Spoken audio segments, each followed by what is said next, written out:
When the first Gothic cathedrals rose from the soil of medieval Europe, humanity saw something it had never imagined before. Arches that reached toward heaven, stone walls that glowed with colored light, and high above, an unseen skeleton of wood, still standing today, 800 years later. But here's the mystery. How did medieval builders make wood that refused to rot for nearly a millennium? Behind the majestic stone facades of Chartres, Reims, and Notre Dame lies something humbler yet more miraculous: the wooden frame. It survived fires, wars, rain, and time itself. Centuries have passed, yet these beams remain strong enough to hold up structures the size of small mountains. Architects and historians have puzzled over it for decades, and the deeper they dig, the clearer it becomes. This was not luck. It was deliberate science, guided by patience, ritual, and observation. The secret was never just the species, though they chose oak, rich in tannins and strength.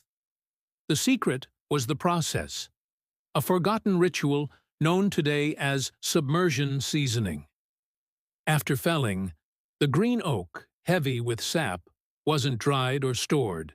Instead, it was sunk beneath rivers or ponds for months, even years. There, water slowly replaced air in the fibers, washing out sugars and starches that bacteria love to feed on. Minerals from the water seeped in, changing the wood's very chemistry. What those builders didn't know in words, they understood by instinct. The leaching process removes starches that attract fungi. Meanwhile, the minerals, like calcium, magnesium, and silicates, form microscopic crystals inside the cell walls, strengthening them. It's as if each log became part wood, part stone. When these timbers were finally raised into place, they were no longer alive, but they were not dead either. They had become timeless. This process could take years. A single beam might go from forest to cathedral ceiling over 7 years of careful preparation. Felled in winter, under the new moon, when sap runs lowest, builders believed the wood would be more resistant to decay, and modern research actually supports that ancient superstition. Lower moisture during felling reduces microbial growth and internal stress. Their methods may seem mystical, but they were rooted in real, natural science, the kind you can only learn through generations of observation. After its long bath, the wood wasn't rushed into service. It was air-dried slowly, often in open barns shaded from sunlight. No fire, no kilns, no artificial heat.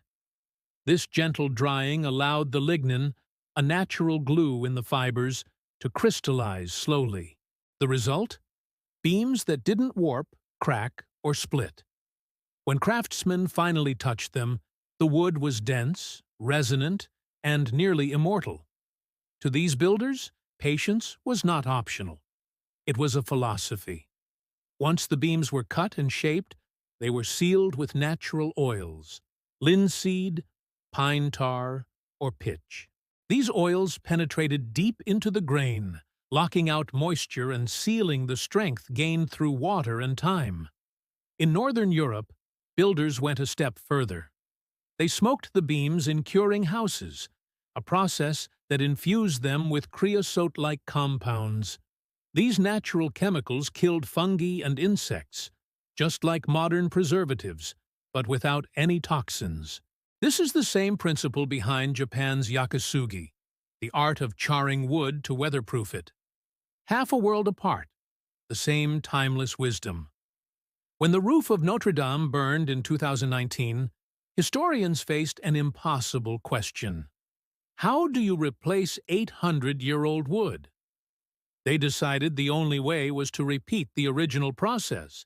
Logs were carefully selected, felled in winter, and prepared using medieval techniques, water curing, air drying, and oil treatment, to honor the craft of their ancestors. This wasn't nostalgia. It was necessity. Modern chemically treated timber simply doesn't last the same way. To medieval builders, time was not a cost. It was an ingredient. They built for eternity, not efficiency. Every step, from moonlit felling to slow drying, was part of a rhythm, a spiritual patience. These cathedrals were not just monuments to faith. They were monuments to process, to humanity's partnership with nature. Their wood stood for discipline, for trust, a trust that nature, given time, always builds better than haste. Today, lumber is milled and treated within weeks. Kiln drying, chemical preservatives, and synthetic coatings push wood to market faster, but at a cost. Kiln drying cracks the fibers. Chemical coatings fade. Within a few decades, rot sets in, and entire buildings must be rebuilt. Ironically, we've built an industry that creates impermanence because permanence isn't profitable. But the Gothic builders knew better. They weren't just making roofs. They were making history. Across Europe and Japan, artisans are rediscovering these techniques. Boat builders soak planks for months before shaping them. Eco-builders submerge oak beams in rivers to harden them naturally. And experimental architects are using these methods to build carbon-neutral homes that can last centuries. Science now confirms what the ancients already knew. Properly seasoned, mineralized wood is resistant to decay, insects, and even flame. In an age obsessed with sustainability, it turns out the answer was written in the rivers all along. The Gothic approach reminds us that craftsmanship is not just about skill, it's about rhythm, a respect for the pace of nature. When builders took 7 years to prepare a beam, they weren't wasting time, they were investing in centuries. And maybe that's why their work still stands, while ours often crumbles. The difference between decay and endurance is patience. And patience is something machines cannot manufacture. The Gothic wood secret that defied rot is not truly lost. It's there, waiting, in forests, in rivers, and in the hands of those willing to wait. Their secret wasn't a formula, it was a philosophy, that if you build with respect for time, your work might just outlive you.